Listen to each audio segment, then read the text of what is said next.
morning. Today we are going to start graphs. Okay.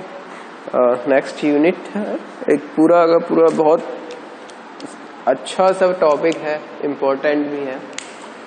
तो आज start करते हैं. ग्राफ अच्छे से पढ़िएगा, बहुत ज़रूरी है, बहुत इम्पोर्टेंट है.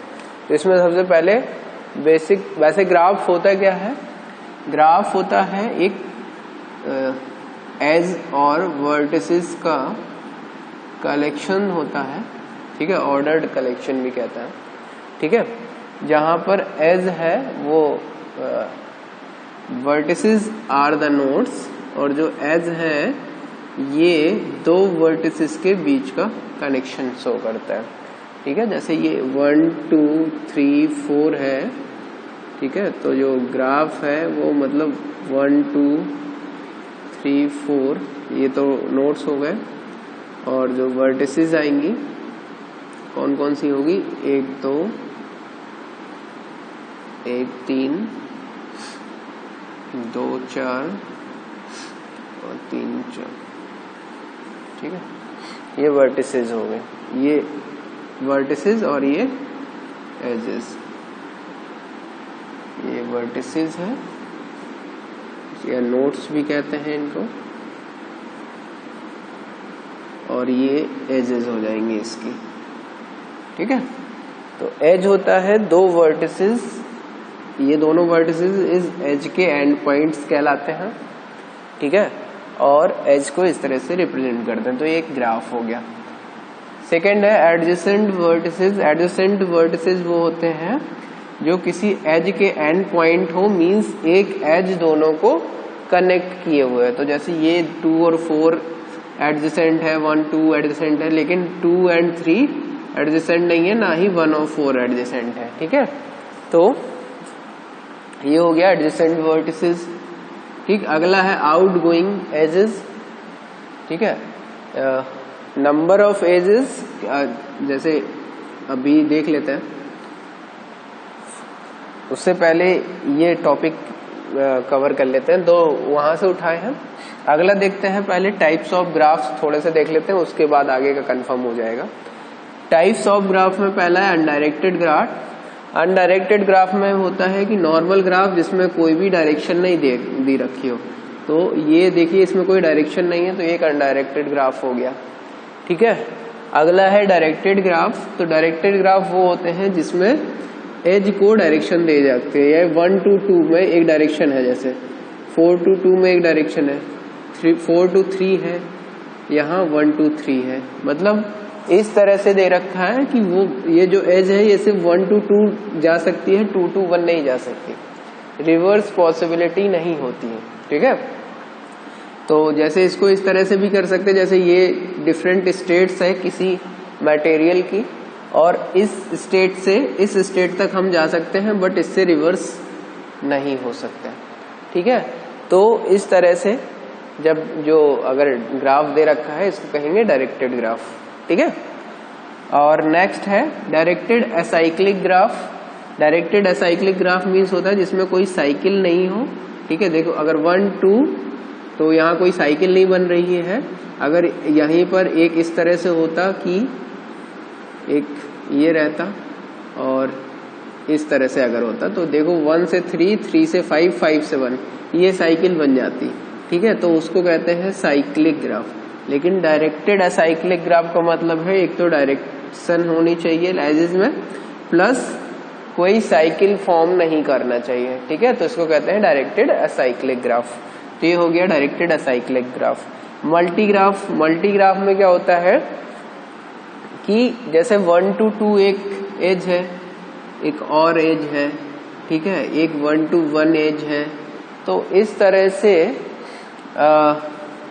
3 to 1 एज है. मतलब बहुत सारी ऐसी एजेस हों जो कि 1 से 2 जाने में देखो 2 एज है, तो एक से ज्यादा एज अगर इस तरह से हो या क्लोज लूप बन रहा हो. ठीक है, तो इस तरह से जब भी होता है एक साइकिल फॉर्म हो तो उसको मल्टीग्राफ कहते हैं. सिंपल ग्राफ में क्या आता है? सिंपल ग्राफ का मतलब होता है कभी भी कोई भी इस तरह का जो मल्टी ग्राफ में जैसे आता था कि हमारा एसाइक्लिक ग्राफ वगैरह बन जाता था, ठीक है, लूप बन जाता था, मल्टीपल एजेस हो जाती थी, ये सब नहीं होना चाहिए, ठीक है, तो वो सिंपल ग्राफ में आ जाएगा, ठीक है। तो जैसे ये जो हमने ऐड किया था उसको हटा दें, ना तो लूप हो ना मल्टीपल एजेस हो एक से, ठीक है, तो ये जब हट जाएगा तो ये हो जाएगा एक सिंपल ग्राफ। सिंपल ग्राफ में कोई भी साइकिल नहीं होगी, सेल्फ लूप नहीं होगा और एक से ज्यादा एजेस नहीं होंगी दो वर्टिसेस के बीच में, ठीक है। तो जब इस तरह का वो आता है तो इसको कहते हैं सिंपल ग्राफ। नेक्स्ट है वेटेड एंड अनवेटेड ग्राफ। तो अभी तक देखो ये इसमें कोई वेट नहीं दे रखा है, इसको कहते हैं अनवेटेड ग्राफ। जब ये जो एजेस है इसको कोई वेट असाइन कर दिया जाए तो इसको कहेंगे वेटेड ग्राफ। जैसे 1 2 3 ये मान के चलते हैं कि एक स्टेट से दूसरे स्टेट में ट्रांसफर के लिए 5 जूल एनर्जी लग रही है, ठीक है, तो ये इस तरह के वेट्स असाइन कर देते हैं। या एक वन से फर्स्ट सिटी से थर्ड सिटी तक जाने में 5 किलोमीटर ट्रेवल करना पड़ रहा है, या 5 लीटर पेट्रोल लग रहा है, तो कुछ भी इस तरह का हम असाइन कर देते हैं तो ये कहलाता है वेट्स। और जब हम किसी ग्राफ में एच को वेट असाइन कर देते हैं तो उसको कहते हैं वेटेड ग्राफ, नहीं होता है तो अनवेटेड ग्राफ। नेक्स्ट है कंप्लीट ग्राफ। कंप्लीट ग्राफ का मतलब होता है कि हर एज दूसरी एज से कनेक्ट होना चाहिए। यहाँ पर ये दोनों जैसे कनेक्ट नहीं थी तो ये भी कनेक्ट हो जाए। तो जब इस तरह का ग्राफ दे रखा होता है तो इसको कहते हैं complete graph. Every vertices must be connected with all other vertices, ठीक है, तो ये हो गया कंप्लीट ग्राफ। कनेक्टेड ग्राफ होता है जब सारे के सारे एज कनेक्टेड हो किसी ना किसी दूसरी मतलब सारे वर्टिसेस किसी ना किसी वर्टिसेस के साथ कनेक्ट हो, मतलब एटलीस्ट एक एज होना चाहिए वहां तक, ठीक है, तो उसको कहते हैं कनेक्टेड ग्राफ, ठीक। डिसकनेक्टेड ग्राफ होता है जब कोई ऐसी वर्टिसेस हो जो किसी भी अदर वर्टिसेस से कनेक्ट नहीं हो, तो उसको कहेंगे हम डिसकनेक्टेड ग्राफ, ठीक। कोई भी एक ही ऐसी एज हो, या ये कह सकते हैं कि ये भी डिसकनेक्टेड ग्राफ हो सकता है, ठीक, मतलब ये हो कि हर एक एज से दूसरे एज तक जाने के लिए एक पाथ होना चाहिए। अगर वो पाथ नहीं है, ठीक है, तो क्या होगा, उसको कहेंगे डिसकनेक्टेड वर्टिसेस। इस तरह से कर सकते हैं। जैसे ये डिसकनेक्टेड ग्राफ है, एक ग्राफ ये हो गया, एक ये हो गया, ये पूरा कंप्लीट ग्राफ है, ठीक है, और इसमें ये सारी नोट्स हैं। तो जब इस तरह से हो कि किसी दो वर्टिसेस के बीच कोई पाथ एग्जिस्ट ना करे तो उसको कहेंगे डिसकनेक्टेड ग्राफ। और अगर एटलीस्ट एक वर्टिसेस से जुड़ा हो, एटलीस्ट एक वर्टिसेस से, ताकि हर एक नोड का एक पाथ एग्जिस्ट करे किसी भी अदर नोड से, तो उसको कहेंगे हम कनेक्टेड ग्राफ, ठीक है। तो डिसकनेक्टेड ग्राफ में आता है जब कोई ऐसी वर्टिसेस हो जो कि नॉट रीचेबल हो किसी दूसरी वर्टिसेस से, किसी भी दूसरी वर्टिसेस से, तो उसको कहेंगे डिसकनेक्टेड ग्राफ। और कनेक्टेड ग्राफ होता है जब हर एक वर्टिसेस से हर एक दूसरे वर्टिसेस के लिए एक पाथ एग्जिस्ट करता हो, तो उसको कहेंगे कनेक्टेड ग्राफ, ठीक है। तो अब यहाँ आ जाते हैं, आउटगोइंग एजेस होती है। आउटगोइंग एजेस का मतलब है जैसे 1 है तो इसमें 2 आउटगोइंग एजेस हैं, ये एक, दूसरी ये, ठीक है। तीसरा इनकमिंग एजेस, इनकमिंग मतलब वर्टिसेस पे इनकमिंग हो रहे हैं, जैसे इस पे तो 0 इनकमिंग एजेस हैं, इस पे कितनी है 1 और 2, ठीक है, तो ये कहलाता है इनकमिंग एजेस, जो कि किसी वर्टिसेस पे इंसिडेंट हो रहे हैं, दूसरे वर्टिसेस से इस वर्टिसेस पे आ रहा हो, ठीक है। तीसरा है अगला है डिग्री। डिग्री 2 तरह का होता है, आउटगोइंग डिग्री, इन डिग्री, ठीक है। तो जैसे ये है, इसका आउटगोइंग डिग्री 2 है, ठीक है, और इसका इनकमिंग डिग्री 0 है, ठीक है। अगर जैसे यहाँ से यहाँ एक पाथ ले लेते हैं तो अगर इसका पूछा जाए तो इसका आउटगोइंग डिग्री 1 है और इनकमिंग डिग्री कितना है 2, तो ये होता है आउटगोइंग डिग्री और इनकमिंग डिग्री।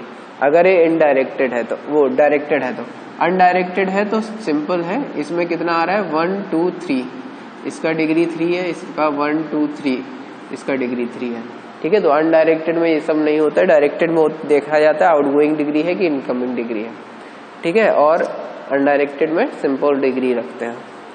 अगला है आइसोलेटेड वर्टेक्स, जिसका डिग्री 0 मतलब वो किसी अदर नोड से वर्टिसेस, एक कोई वर्टिसेस है, जैसे यहाँ पर एक वर्टिसेस है 5, ये किसी से भी कनेक्टेड नहीं है, ना आउटगोइंग है ना इनकमिंग डिग्री है। तो जब किसी से कनेक्टेड नहीं होती कोई वर्टिसेस तो उसको कहते हैं आइसोलेटेड वर्टेक्स। अगला है पाथ। पाथ होता है कि किसी एक वर्टिसेस से दूसरे वर्टिसेस तक जाने का रास्ता, जैसे 1 से लेके 6 तक जाना है तो 1 2 4 6 ये एक पाथ है, 1 2 4 5 6 ये भी एक पाथ है, तो एक 1 3 2 4 6 ये भी एक पाथ है, 1 3 2 4 5 6 ये भी एक पाथ है।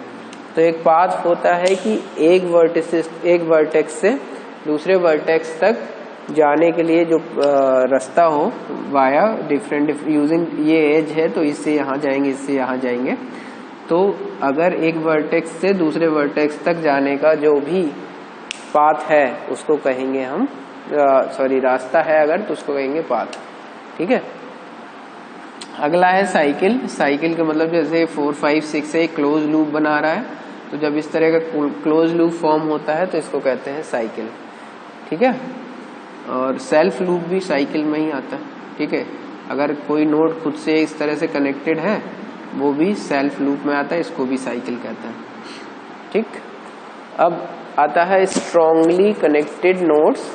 वो सारे नोड्स होते हैं स्ट्रांगली कनेक्टेड जो कि इस तरह से कनेक्टेड हो जहां पर कि डायरेक्टेड पाथ हो हर एक यू से लेके बी तक। ठीक, जैसे कि कोई दो नोड हैं, एक यू ले लेते हैं, एक वी ले लेते हैं। जैसे स्ट्रांगली कनेक्टेड का मतलब है हर एक नोड से हर एक दूसरे नोड के बीच एक कनेक्शन होना चाहिए। ठीक है, मींस हर वर्टिसेस से हर दूसरी वर्टिसेस तक का एक पाथ एग्जिस्ट करे तो उसको कहते हैं स्ट्रांगली कनेक्टेड। ठीक है, ग्राफ। अगला है ब्रिज एज। ब्रिज एज वो एज होती है जिसको रिमूव करने पर कनेक्टेड ग्राफ डिसकनेक्टेड हो जाता है। तो अभी तक जैसे ये था तो ये कनेक्टेड था, तो जैसे इस वाली एज को हम हटाएंगे तो ये दोनों, ये पूरा ग्राफ डिसकनेक्टेड ग्राफ हो जाएगा। तो वो एज, ये 2 to 4 जो एज है, ये जो 2 4 एज है, ये एक ब्रिज एज है। ठीक है, अगला है ट्री। ट्री क्या होता है? ग्राफ n वर्टिसेस और n-1 एजेस का कनेक्टेड ग्राफ एक ट्री कहलाता है। ठीक है, तो अगर ये 4 वर्टिसेस है, ठीक है,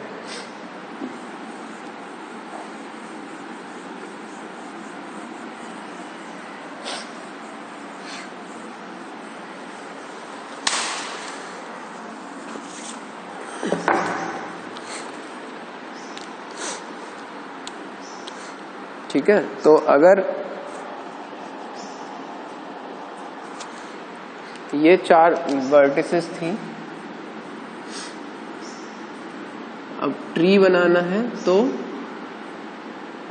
ये भी एक ट्री है क्योंकि 4 वर्टिसेस यूज हो रही हैं और एज कितनी है? ठीक है, 3। लेकिन अगर इस तरह से कनेक्ट किया जाए तो ये एक ट्री नहीं है क्योंकि ये डिस्कनेक्ट हो गया है। भले ही इसमें 4 वर्टिसेस हैं और 3 एजेस हैं, लेकिन ये डिस्कनेक्ट हो गया इसलिए ये एक ट्री नहीं है। तो 4 वर्टिसेस ये भी एक ट्री है। ठीक है, तो इस तरह से इसको कहते हैं n वर्टिसेस का इसको कहेंगे ट्री का मतलब हो गया अगर ग्राफ है और उसमें n वर्टिसेस हों, n वर्टेक्स हैं और n-1 एजेस हों और कनेक्टेड हूँ। ठीक है, बस ये तो ट्री हो गया। स्पैनिंग ट्री, स्पैनिंग ट्री भी एक ट्री ही है ठीक है, ट्री का ही सब पार्ट है जहां पर सारी की सारी एजेस सारे वर्टेक्स आपस में कनेक्टेड होते हैं। ठीक है, तो एक स्पैनिंग ट्री भी ट्री ही है जहां पर सारे वर्टेक्स आपस में कनेक्ट होते हैं। ठीक है, और ट्री है तो n वर्टेक्स होंगे और n-1 एजेस होंगे। ठीक है, अब इसमें आता है मिनिमम स्पैनिंग ट्री। तो मिनिमम स्पैनिंग ट्री में क्या होता है, वेट्स दे रखे होते हैं। तो एक ग्राफ से स्पैनिंग ट्री बनाया जाता है जिसमें सारे के सारे वर्टेक्स कनेक्टेड हों और ट्री हो तो n-1 एजेस ही यूज हो रहे हो, means n vertex n-1 edges, और जो वेट है वो मिनिमम वेट हो। तो इस तरह से जब हम कोई ग्राफ से स्पैनिंग ट्री बनाते हैं, मिनिमम स्पैनिंग ट्री, वो क्या करता है, सारे वर्टेक्स को कनेक्ट करता है। ठीक है, कोई साइकिल नहीं होती है, विदाउट एनी साइकिल। साइकिल होगी तो फिर ये कंडीशन ट्रू नहीं हो पाएगी। ठीक है, तो और ट्री भी नहीं रह पाएगा। तो स्पैनिंग ट्री क्या करता है, मिनिमम स्पैनिंग ट्री होता है कि सारे के सारे वर्टिसेस आपस में कनेक्टेड हो और मिनिमम वेट लेंथ के साथ। ठीक है, तो हमने ये सारे टर्म्स देख लिए हैं, ग्राफ्स कौन कौन से तरह के होते हैं उसके टर्म्स है, और भी बहुत सारे टर्म्स हैं। ठीक है, तो वो आप लोग देखते हैं बाद में अगले लेक्चर से, अगर कुछ आता है तो उसी के बीच बताते जाएंगे। ठीक है, तो आज के लिए इतना बहुत है। एक बार ये आगे क्योंकि यूज होगा तो ये छोटे छोटे टर्म्स याद रहने चाहिए बस। ठीक है, थैंक यू।